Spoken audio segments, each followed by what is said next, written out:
যারা তাকে এত বড় তার প্রতি অত্যাচার করলো, অবিচার করলো, উনি কিন্তু একদিনও তাদের নামে কোনোদিন বাজে কথা বললেন না। উনি কিন্তু লন্ডনে যখন এলেন, এই যে অসুস্থ অবস্থাতে তারেক রহমানের সঙ্গে অনেক বছর পর দেখা হলো, উনি কিন্তু লন্ডনে থেকে যেতে পারতেন। সবার কাছে উনি একদম মানে কোনো প্রশ্ন ছাড়াই উনি সবচেয়ে বেশি অ্যাকসেপ্টেবল। উনি সবচেয়ে বেশি গ্রহণযোগ্য।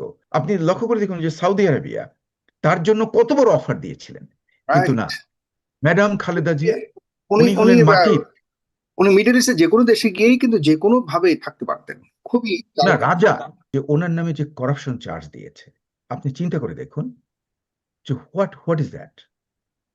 মানে হুম, উনি তো ওই টাকা খরচ করেননি, ও হুম। টাকা তো ধরেননি এক মুহূর্তেও। এক অ্যাকাউন্ট থেকে আর এক অ্যাকাউন্টে ট্রান্সফার। এটাকে যদি আপনি বাংলাদেশে বলেন কেস, তাহলে বাংলাদেশের যত লোক আছে সবাইকে আপনাকে জেলে পুরতে হবে। Whole country should turn into a prison. আমি যখন খবরটা শুনেছি, আমার দারুণ, আমার মন ভেঙেছে। I really wept.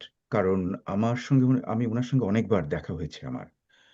যতবারই দেখা হয়েছে, আমি দেখেছি তার যে চরিত্রের যে কতগুলো দারুণ গুণ যেগুলো, হ্যাঁ, উনি খুবই অমায়িক ছিলেন। তারপরে ভদ্র, ওনার যে ভাষা দারুণ মেজার্ড, উনি কথা শুনতেন, এবং খুবই মানে মানে আই টেল ইউ, মানে পৃথিবীর যত বিশেষণ, আহ, আমি সব জড়ো করেও ওনার গুণাবলীকে আমি করতে পারবো না। সো ব্যক্তিগতভাবে আমার সঙ্গে আরো একটা ব্যাপার, যে 1991-এ উনি নির্বাচনে বিজয় লাভ করার পরে যখন নিউ ইয়র্কে এলেন অ্যাজ প্রাইম মিনিস্টার, তখন ওনার একটা সিভিক রিসেপশন হয়। সেই রিসেপশনে আমাকে করা হয় যে মানে প্রবাসীদের পক্ষ থেকে আহ, বক্তৃতা দেওয়ার জন্য, কিনোট স্পিকিং এর জন্য।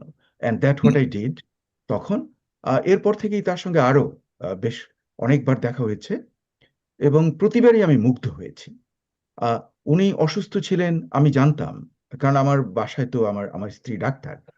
আহ, ও ও মোটামুটি খবর রাখতো যে কি কি খবর, এবং তাতে আমরা কিন্তু খুব ভারাক্রান্ত ছিলাম অনেক আগে থেকেই, যে হয়তো যে কোনো মুহূর্তে একটা ব্যাড নিউজ চলেও আসতে পারে। কিন্তু আমরা উই হোপ এগেনস্ট হোপ, আমরা ভেবেছি না ওনাকে থাকতে হবে। তার কারণ আপনি যেটা বলেছেন ভূমিকায়, যে উনি কিন্তু মানে আপনি লক্ষ্য করে দেখুন যে বর্তমানের যে বিভিন্ন স্টেটমেন্ট আপনি দেখলেন, তাতে কিন্তু সবার কাছে উনি একদম মানে কোনো প্রশ্ন ছাড়াই উনি সবচেয়ে বেশি অ্যাকসেপ্টেবল। উনি সবচেয়ে বেশি গ্রহণযোগ্য এই বাংলাদেশের ক্রান্তিকালে। কাজে এটা একটা বাংলাদেশের জন্য একটা দারুণ খারাপ হলো। আপনি লক্ষ্য করে দেখুন যে আহ, প্রাক্তন প্রাইম মিনিস্টার হাসিনার যে বক্তব্য, মানে আমি অবাক হয়ে গেছি। উনি কিন্তু ওনাকে যে গণতন্ত্রের আহ, ব্যাপারে, মানে বাংলাদেশের যে গণতন্ত্র অর্জনের ব্যাপারে যে আহ, প্রশংসা করেছেন, সেটা খালেদা জিয়ার অবশ্যই প্রাপ্য। এবং মানুষ অনেক সময় করে না, কিন্তু করেছেন। এবং এটা কিন্তু সর্বত্র।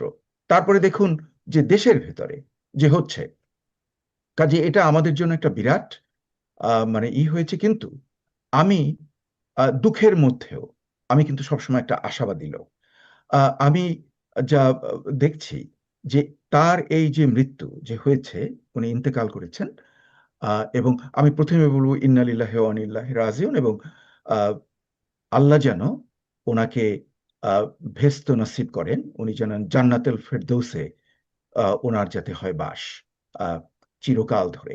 এটাই হলো আমাদের সবার দোয়া, এবং আমাদের মানে সৃষ্টিকর্তার কাছে আমাদের এটা একটা প্রার্থনা। আহ, তো এখন যে মানে আমি যেটা বললাম যে I always see a silver lining. আশাবাদী মানুষ হিসেবে আমি আশায় বেঁচে থাকতে চাই, যে উনি কিন্তু একটা কাজ করেছেন, যে ওনার যে মৃত্যুটা এমন একটা ক্রান্তিকালে ঘটলো। হ্যাঁ, আমরা চাইনি উনি উনি বেঁচে থাকলে সবাইকে একত্র করতে পারতেন, কিন্তু ওনার মৃত্যু যেন আমার যেন মনে হচ্ছে যে সবাই মিলে একত্র হয়ে যাচ্ছে। মানে ভেদাভেদ যে এই যে গালাগালি যে মানে অশ্লীলতার যে আমরা দেখেছি, আহ, এবং তারপরে এই যে ভাঙচুর ইত্যাদি, আমার যেন মনে হয় যে এখান থেকে এই ক্রান্তিকাল থেকে, এই আজকে থেকে আমার যেন মনে হয় তা আমি অনেকটা আপনাকে স্তিমিত। দুই একটা জিনিস যদি একটু মূল্যায়ন করতে বলি, যেই খালেদা জিয়াকে দুর্নীতির দায়ে শেষ পর্যন্ত তার জেল খাটতে হয়েছে, তাকে জেলে পুরে রাখা হয়েছে। যিনি পুরে পুরে রেখেছেন তিনি আর দেশে নেই, তিনি আজকে পলাতক। আর অন্যদিকে খালেদা জিয়ার যে জানাজার নামাজের মানুষের যে ঢল, এটি ইতিহাস তৈরি করেছে আজকে। কি বলবেন মানে হ্যাঁ, সেই না আমি হুম হ্যাঁ, না, আপনার প্রশ্নটা আমি বুঝতে পেরেছি যে ওনার নামে যে করাপশন চার্জ দিয়েছে, আপনি চিন্তা করে দেখুন যে হোয়াট ইজ দ্যাট? মানে হুম উনি তো ওই টাকা খরচ করেননি, ও হুম টাকা তো ধরেননি এক মুহূর্তেও। এক অ্যাকাউন্ট থেকে আর এক অ্যাকাউন্টে ট্রান্সফার। এটাকে যদি আপনি বাংলাদেশে বলেন কেস, তাহলে বাংলাদেশের যত লোক আছে সবাইকে আপনাকে জেলে পুরতে হবে। Whole country should turn into a prison. কাজে এই যে একটা ফালতু কেসে ওনাকে আটকে দিয়ে যে ওনাকে যে বিচার, এবং এটার জন্য আমি বলবো যে বাংলাদেশের যে বিচার বিভাগ কখনোই স্বাধীন ছিল না। যে এক্সিকিউটিভ ব্রাঞ্চ যেটা চিন্তা করে, যেটা ভাবে, যেটা চায়, জুডিশিয়াল ব্রাঞ্চ সেটাকেই যেন রূপার থালায় করে, সোনার থালায় করে তাদের হাতে দিয়ে দেয়, বেশি করে দিয়ে দেয়। এবং এটাই আমরা বারবার লক্ষ্য করেছি। এবং আমাদের যে বিচার ব্যবস্থা যে কতটা, মানে আর কি, আমি মনে মনে হাসি যে আমি মাঝে মাঝে প্রসিডিংস দেখি, ওই বিচারের যেগুলো হয়, এ এ দেখে আমার হাসি পায় যে বিচার ব্যবস্থাতে এমনকি আমাদের যে আহ, বিচারক এবং উকিলের দল, এদের যে মানটা যে কত নিচে চলে গেছে, এটা হুম। এটা মানে একটা, এবং এখানে স্বার্থের সংঘাতে বাধা অখিল সংসার। সেটাই হয় যে যার যার ধান্দাবাজি করে, অ্যাডমিনিস্ট্রেশনের সঙ্গে যোগাযোগ রাখে এবং তাদের ইচ্ছাকে জি। প্রতিধ্বনিত করে। মানে সেই আপনি বলতে চাচ্ছেন এটা সূত্র ফরমাইশি ধরে, একটি রায় ছিল, ফরমাইশি হ্যাঁ, একটি সেই এটাও একটা হ্যাঁ, ফরমাইশি রায়। এবং আপনি যদি তার জীবনের অন্য জিনিস দেখেন, হ্যাঁ, মানে হোয়াট কাইন্ড অফ লাইফ, উনি তো মানে মানে এবং উনি ভাড়া এত পায়। এত কিছুর পরেও কিন্তু তিনি আপোস করেননি। তিনি জানতেন যে তার বিরুদ্ধে সম্পূর্ণ ফরমাইশি ভাবে তাকে টার্গেট করে এই শাস্তি দেওয়া হয়েছে, তবুও তিনি তার অসুস্থতার জন্য তিনি মাথা নত করেননি। তিনি আবেদন করেননি ব্যক্তিগতভাবে যে আমাকে সুযোগ দাও, আমি বিদেশে যেতে চাই। তাকে অফারও তো দেওয়া হয়েছিল যে তুমি রাজনীতি রাইট। ছেড়ে গিয়ে ছেড়ে চলে যাও, আমরা তোমাকে মুক্তি দিয়ে দেবো। সে বলেছে সে সুস্থ থাকেন কালীনও, আই মিন যখন জেলের বাইরে ছিল তিনি তো, এই বক্তব্যটি আপনি দেখেছেন কিনা জানি না, তিনি বলেছেন যে আমি কোনোভাবে দেশে বাইরে যাবো না, এই দেশেই আমি মরবো, এবং সেটি ঘটেছে। না, আরেকটা এটা জিনিস আপনি দেখুন মানে আরেকটা জিনিস দেখুন, যেই কবরস্থানটা, যেই মাজার বা জিয়াউর রহমানের ওই কবরস্থান পুরোটাকে তুলে দেওয়ার কথা ছিল, এখান থেকে সরিয়ে দেওয়ার কথা ছিল, আজকে সেই কবরস্থানে খালেদা জিয়া সহকারে সমাহিত হয়েছে।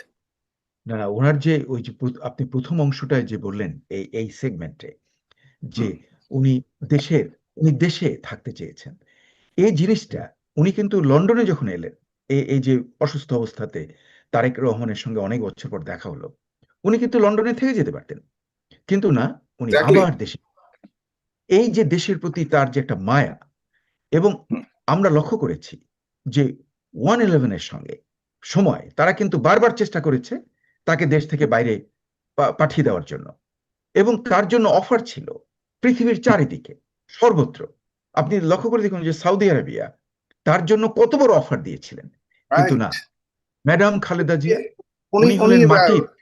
উনি মিডল ইস্টে যে কোনো দেশে গিয়েই কিন্তু যে কোনো ভাবে থাকতে পারতেন, খুবই না, রাজা, মানে হুম, রাজার মতো থাকতে পারতেন, কিন্তু না, তিনি কোনো ওই সমস্ত লোভ লালসা ওনাকে কিছুতেই আকর্ষিত করতে পারেনি। উনি হুম। দেশের মেয়ে, দেশেই থাকবেন, উনি দেশ ছাড়বেন না। হ্যাঁ, মানে শাস্তি, অপমান, তারপরে অত্যাচার, কোনো কি না কিছুই করেছে। ওনাকে বিচলিত করতে পারেনি। আরো একটা লক্ষ্য করে দেখুন যে এত কিছুর পরেও উনি কিন্তু কারো নামে কোনো বাজে কথা কখনো বলেননি। আপনি লক্ষ্য করে দেখুন, হ্যাঁ, হুম। যে যারা তাকে এত বড় তার প্রতি অত্যাচার করলো, অবিচার করলো, উনি কিন্তু একদিনও তাদের নামে কোনোদিন বাজে কথা বললেন না।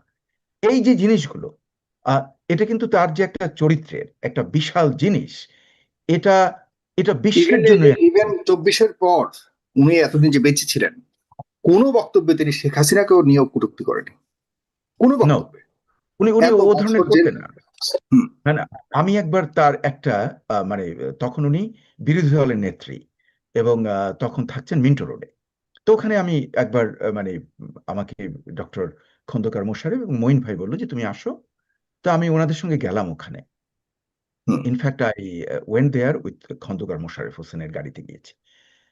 তা ওখানে একটা সবাই সমস্ত বিএনপির সব ঊর্ধ্বতন লোকজন ওখানে আছে। অনেক অ্যাম্বাসেডার, জেনারেলস, প্রাক্তন মন্ত্রী সবাই ওখানে, এবং অল কাইন্ডস মুক্তিবাহিনী, তারপরে আবার আপনার বিভিন্ন দলের যে প্রাক্তন ভাসানী ন্যাপ, সবাই ওখানে আছে। তার মধ্যে যখন কথা হচ্ছিল যে কিভাবে মানে আপনার কি করা যায়, তখন কেউ কেউ আহ, বঙ্গবন্ধু শেখ মুজিবুর রহমানের নামে একটু মানে রেটোরিক্যাল কথা, গরম কথা বলছিল। উনি থামিয়ে দিলেন, আমি তো বিস্মিত। হ্যাঁ, উনি থামিয়ে দিলেন, বললেন কি বললেন আপনি, মানে শুনে বিস্মিত হবেন। মানে আই স হার ম্যাচিউরিটি। উনি বললেন যে না, দেখুন, দেখো তোমরা, মানে ইয়াং জেনারেশনের মধ্যে, আমি নাম বলবো না, আহ, হুম, ওরা কিন্তু পরে মন্ত্রী হয়েছে, আমার অনেক জুনিয়র। বললো যে এই হুম, তোমরা চুপ করো, আমাদের সঙ্গে রাজনৈতিক প্রতিদ্বন্দ্বিতা হলো হাসিনার আওয়ামী লীগ, এখানে ওনার নামটাকে আনা অ্যাবসলিউটলি নট অ্যাকসেপ্টেবল, একদম। উনি মানে ওনার ভাষায়, আমি প্যারাফ্রেজ করলাম, ভাষায় উনি বললেন যে এটা কখনোই গ্রহণযোগ্য না এবং কখনো এটা করবে না। হ্যাঁ, ওনার সঙ্গে তো আমাদের কোনো প্রতিদ্বন্দ্বিতা নেই, এ কথা তুমি বলবে কেন, ওনাকে অপমানের কথা বলবে কেন? এটা কিন্তু আমার নিজের শোনা। এবং I can tell you who are the people they were. সেখানে মিলন ছিল, এহসানুল হক মিলন ছিল। তারপরে আপনার যে বর্তমানের যে ওই যে কেরানীগঞ্জের আমান ছিল। তারপরে হুম, মঈন ভাই ছিলেন, খন্দকার মোশারেফ ছিলেন। তারপরে ওই যে ছিলেন তালুকদার, আব্দুল সালাম তালুকদার ছিলেন। তারপরে ছিলেন আহ, যে ভুইয়া, হ্যাঁ, যে একসময় জেনারেল সেক্রেটারি। এরা কিন্তু সবাই, অল অফ দেম ওয়ার দেয়ার। হ্যাঁ, এবং ইসে মীর শওকত আলী, অনেকে ছিলেন। কিন্তু উনি দেখলাম যে খুব মানে মানে very firm in her statement. এই যে জিনিসগুলো আমাকে দারুণ মুগ্ধ করেছে, মোহিত করেছে। আমি দেখলাম যে ওনার ব্যালেন্সিং এবং যে ডিমিনারটা, ইটস রিয়েলি রিয়েলি লিডার। আমি আমার একটা আর্টিকেল অনেক আগে ছাপা হয়েছিল, ওটা রিপাবলিশিং এর চান্স আছে, ওটাকে আমি মডিফাই করেছি। ওখানে আমি তাকে তুলনা করেছিলাম, the liberty leading the people. এটা হলো আহ, ইউজিন ডেলাকোয়ারের একটা পেন্টিং, যেটা লুভ মিউজিয়ামে রয়েছে।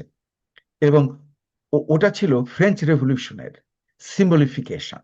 আমি কিন্তু ওনাকে এই প্রতীকী বর্ণনা করেছিলাম অনেক আছে, অনেক বছর আগে, 1991-এ। ওটা আমার একটা আর্টিকেল ছিল। হ্যাঁ, এবং আমার বক্তৃতারও অংশ ছিল ওই যে নিউ ইয়র্কের রিসেপশনে। মানে আমি আমার আমার ভাষা নেই যে আমি কিভাবে বলবো। আহ, হুম, এবং আমার আজকে ভালো লাগছে যে যাদের সঙ্গে আমাদের বিভিন্ন দেশ, কারোর সঙ্গে বন্ধুত্ব, কারোর সঙ্গে শত্রুতা, কিংবা কারোর সঙ্গে একটু মনোমালিন্য, সবাই যেন মনে হলো, সবাই চলে আসছে।